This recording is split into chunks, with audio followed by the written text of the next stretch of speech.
Bienvenue à Voix de l'innovation, une émission podcast de Équité où nous explorons les idées qui façonnent les passionnés du développement logiciel sur mesure. Je suis Romain Rosvik et aujourd'hui nous allons rencontrer des personnes extraordinaires dont leur passion a transformé leur manière de travailler et d'innover. Nous sommes en édition spéciale DevFest Lille 2024.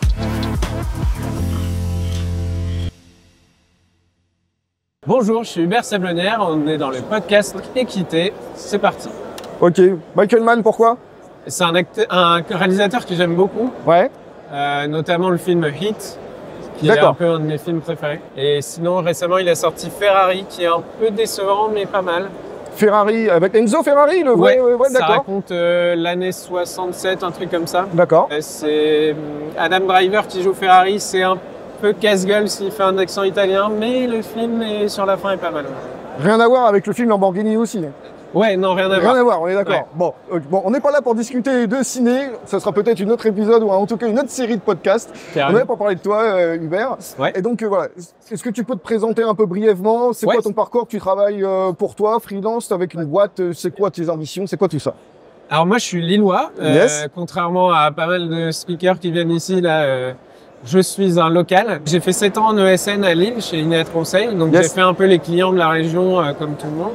Et j'ai appris énormément de choses, super cool. Après, j'ai fait 2 ans pour une petite boîte aux États-Unis. Et là, ça D'accord. fait quasiment 6 ans, 7 ans que je travaille chez Clever Cloud. Je m'occupe de l'équipe qui fait l'interface web. Super. Donc, nous, on est les fronteux du cloud et des back-end et des serveurs. Nous, on fait vraiment l'HTML, CSS, JS. Et on s'occupe aussi avec une autre équipe de la ligne de commande. Ok, Voilà. donc, un vrai passionné de technologie. Hein. C'est ça. Bon. Développeur, manager, un peu de tout. Ok. Et si on remonte un petit peu avant, Ouais. quel est le point, le déclic, l'événement, le fait marquant qui t'a dit ouais, c'est dans la techno qu'il faut que j'aille, c'est dans le code qu'il faut que j'aille, et je me sens à l'aise et je me sens bien? Bah en fait, moi, je suis très cinéphile. Alors, du Ah coup, bon le clap, ça me plaît bien. Et donc, quand j'étais un peu plus jeune, j'avais une collection de VHS D'accord. de malade. Et je m'étais fait un petit soft dans Excel avec du Visual Basic. Je Ouais. m'étais acheté le VBA pour les nuls. D'accord. Ça rappelle plein de souvenirs. Et du coup, je m'étais fait un truc pour prêter mes cassettes à des gens. Donc, je pouvais dire, je les prêtais à un tel et tout. Et c'est peut-être, ouais, le premier projet perso où j'ai commencé à programmer. D'accord. Et ça m'avait assez rapidement attiré, quoi. Ok. Et à partir de ça, tu t'es dit c'est là, c'est dans ce domaine-là, cet écosystème-là que tu voulais évoluer. Ouais, assez rapidement, j'ai fait un site web avec des gifs et des blagues en 99-2000 avec un pote. Ok. On avait Frontpage et Dreamweaver. Ah oui. Ça générait du HTML, on comprenait rien, alors que maintenant, je sais quasiment réciter les balises. Et ouais, je me suis dit, je pense que c'est ça que je veux faire, même si, tant que t'as pas mis les pieds dans le milieu, Ouais. t'as une image du truc. Mais je me souviens de mon premier stage et je fais, ah ouais, en fait, il y a plein de métiers, il y a plein de spécialités, de langages. Tu te dis, je sais ce que je veux faire, alors que tous tes potes en terminale savent pas trop. Et une fois que tu commences, tu fais, ah ouais, en fait, là, vers quoi je vais aller, quoi. D'accord, ouais. On reviendra sur ce point-là précisément. Et, donc, ok, et donc d'un point de vue professionnel, ça fait combien de temps que tu es dans ce domaine-là? Du coup, j'ai eu mon diplôme il y a 15 ans, ouais. D'accord, donc ça fait une bonne Ouais. quinzaine d'années. C'est ça. Donc, multi-clients, multi-projets, multi-expériences. C'est ça. Quel est le projet, ou en tout cas peut-être l'événement marquant là, de ces 15 dernières années pour toi? Le truc où tu t'es dit, ah, ça c'est au-dessus du lot en termes d'expérience. Alors, c'est peut-être un peu biaisé parce que je vais parler de la boîte pour laquelle je non. bosse aujourd'hui, mais particulièrement sur la fin en ESN, j'ai beaucoup intervenu dans des équipes où le projet était à faire de zéro. D'accord. Et donc, il y a le côté très excitant de choisir des technos, potentiellement des technos récentes, etc. Et quand je suis arrivé chez Clever Cloud, j'ai repris avec d'autres gens l'interface web, la console d'administration, qui est un projet qui est assez vieux en termes de code et d'expérience utilisateur. Ok. Et du coup, il y a un challenge de dire comment on fait pour mettre à jour tout ça en termes de code, notamment, sans tout jeter et tout refaire depuis zéro, parce que on n'a pas le budget, c'est pas forcément toujours une bonne idée.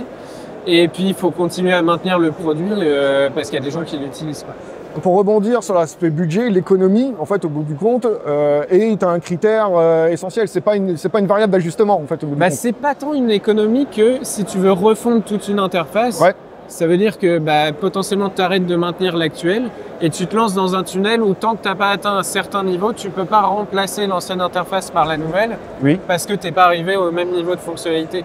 Et donc tu as beau avoir sous le capot la dernière version d'une framework machin et une meilleure UX, tes utilisateurs ils vont dire ouais mais la feature bidule vous l'avez pas encore refaite donc D'accord. Et donc ça je trouve que c'est un challenge que je trouve plus intéressant une fois qu'on est un peu plus senior, de trouver comment on va changer les roues de la bagnole pendant qu'elle roule en fait. Et ça, c'est, pour répondre à ta question, c'est vraiment le challenge de ces dernières années qui m'excite bien.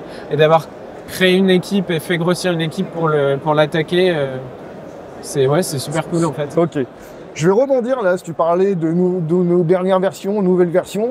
En ce moment, quelle est l'innovation pour toi, la vraie tendance qui va changer ton quotidien à toi là, dans ton métier? C'est une question difficile parce que c'est pour ça que je la pose. J'ai une vision depuis plusieurs années assez...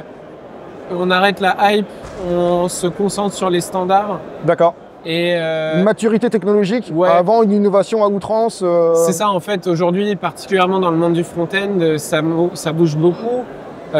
Sur les méta-frameworks React entre Remix, Next, etc. Ils se tirent la bourre pour faire des super innovations. Et en vrai, il y a plein de trucs vraiment cool, au détriment que ton code soit très très très lié à cette techno et cette manière de faire.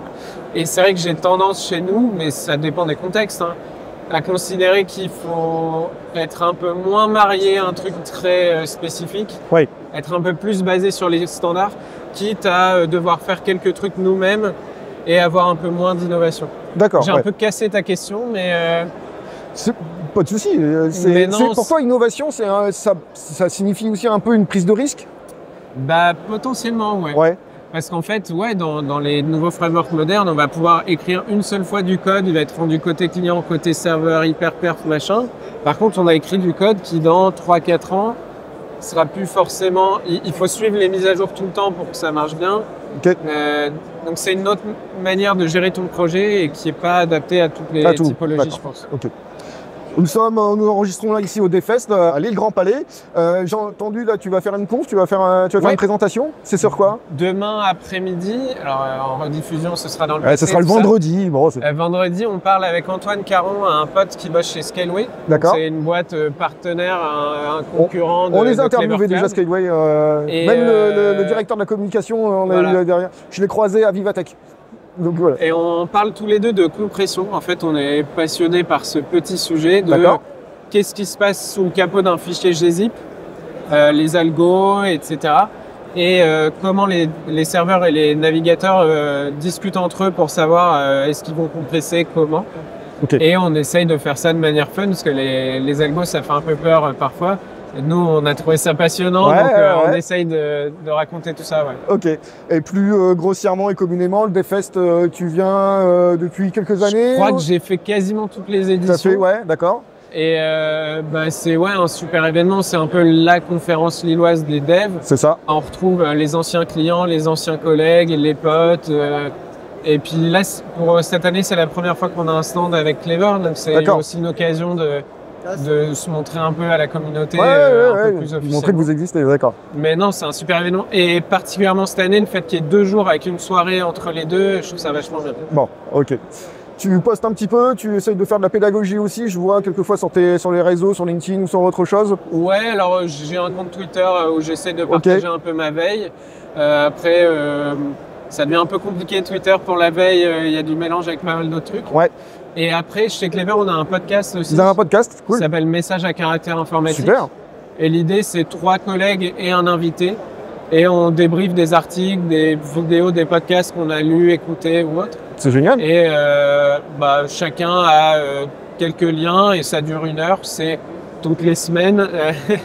Et non, c'est plutôt cool. Et c'est assez divers. Il y a du cloud, de la géopolitique, des langages, du kernel. C'est super riche. Ouais, voilà. Super. Bon, on mettra ça en description, vous inquiétez pas. Carrément.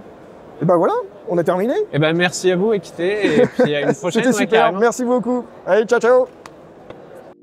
Merci d'avoir écouté Voix de l'innovation. Nous espérons que vous avez trouvé cette conversation inspirante. Suivez-nous sur vos plateformes de podcast préférées pour ne pas manquer nos prochaines émissions avec de nouvelles personnes passionnées de développement logiciel.